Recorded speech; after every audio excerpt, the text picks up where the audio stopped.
Hi there, everyone. Happy Monday. I'm King 5 Meteorologist Adam Claibon here with you on now the start of this Thanksgiving week. Maybe some of you already trying to get out of here. Some of you still yet to travel later on into the week. We're going to be in first alert mode, not tonight, but you can see it's behind me, and that's because we're going to be going into first alert mode tomorrow, and so you're going to see a lot more red. But at the same time, too, while we're not dealing with a powerful system, a lot of travel. It's going to be happening here over the next few days, meaning that the wet weather that we're expecting is going to be definitely a nuisance and up across the higher terrain. Our passes, they're going to be hit with snow, and that's going to be a bit of an issue too when it comes to travel. So let's go ahead and get into what we're expecting with this. So first alert mode starting at noon tomorrow and lasting until late tomorrow night, heading to early Wednesday morning at midnight. Now, this is going to be for that heavy rain that we're going to see develop as we go throughout the course of the day on Tuesday. And for the mountains, we're going to see some of that snow pick up too, and that's going to create some issues when it comes to our pre-holiday travel. Now, that's going to include everyone here in western Washington as far as the rain, and of course, up across the higher terrain, we're talking about more snow out there. Here's your 7-day forecast. Tomorrow is going to be the highlight. Cooler day, lower snow levels. We get that rain and mountain snow to really come down fairly heavily. By Wednesday and Thursday, snow levels do start to creep back up. Temperatures too at the same time here in the lowlands as we get up into the low 50s. And then we start to cool down again heading into the upcoming weekend. Highs falling back down into the 40s. Going to be a cooler holiday weekend ahead for us. Here's Snoqualmie Pass. Everything's good to go if you are traveling here into this evening or tonight or early tomorrow. No worries about any snow at all. We might have a few light raindrops here and there, but generally we're going to keep things fairly quiet there. While here at Stevens Pass, no snow falling, but we do have some of it still on the ground from some of our earlier snow that we've had here throughout the day and over the course of the weekend. And then Everett, you can see a little glow showing off into the distance as we've had a few breaks in the clouds and should see just a few more of them here right before we end off Monday. Cloudier skies will rule out though, and expect temperatures which are in the 40s right now to drop down into the low 40s and upper 30s for early tomorrow morning. A lot of clouds around, but again, no precipitation really expected for a lot of the night or early into the day on Tuesday. Here are those temperatures, and I wanted to show you that because you're noticing what's happening here across our passes for Stevens, Snoqualmie, and White Pass. Each one of those numbers either close to or maybe at or below that freezing point. So Snoqualmie Pass, we're still above freezing there, while sitting at 32 at Stevens Pass and 30 in White Pass. And even though it looks like the highways are for the most part clear, just still want to be on the lookout if you're driving late tonight for maybe a few icy spots that could be around there. The rest of us here in the lowlands sitting in the 40s, definitely a cooler air mass as we head on into more of this Monday night.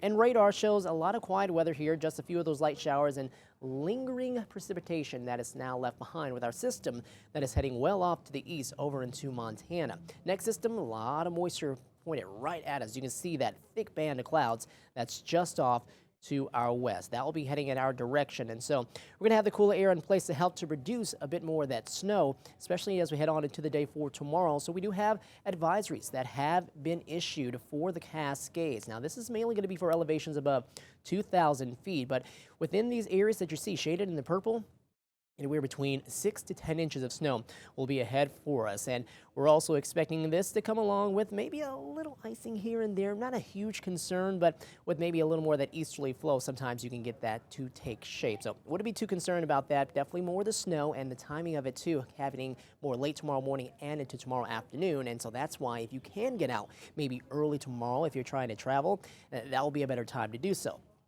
So here's Futurecast. You can see throughout the night, just a few of those left behind lingering light showers in that weak convergence zone north Seattle and heading off towards Everett.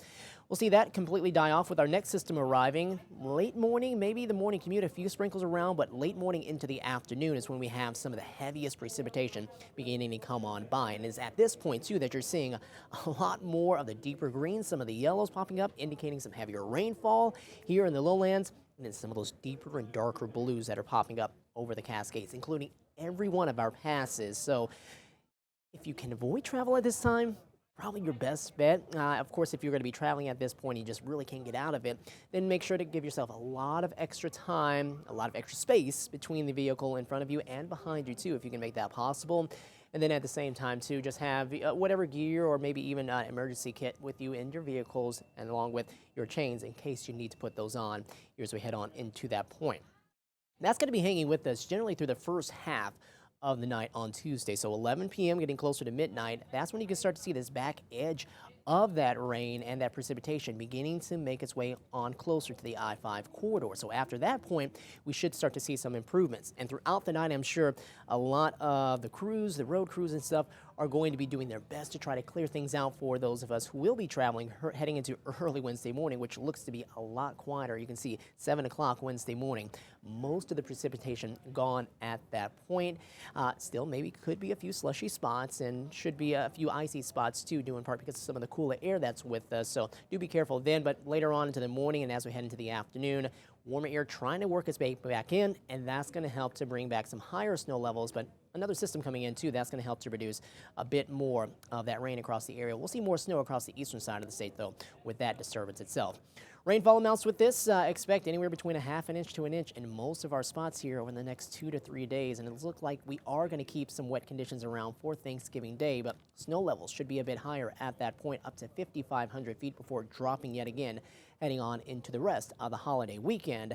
And as far as the snow amounts, here you go. You can see that those are a little on the higher side. We told you what NWS, National Weather Service, was thinking, between about 6 to 10 inches for many of us. So I think we are going to see some melting. What this is definitely indicating, though, is that we're going to keep a lot of that moisture south of Mount Baker. So don't really expect a whole lot there, but this is going to be great news because not too long and far from now, a lot of our ski resorts, they're trying to open up here. So we definitely need to get some of that snowpack up there to help with that effort.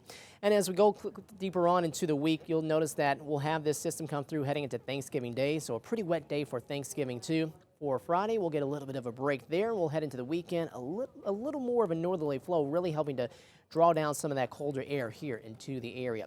Forecasted lows tonight dropping down into the 30s in a lot of spots, and mid-30s around Shelton, and then those spots here across the passes.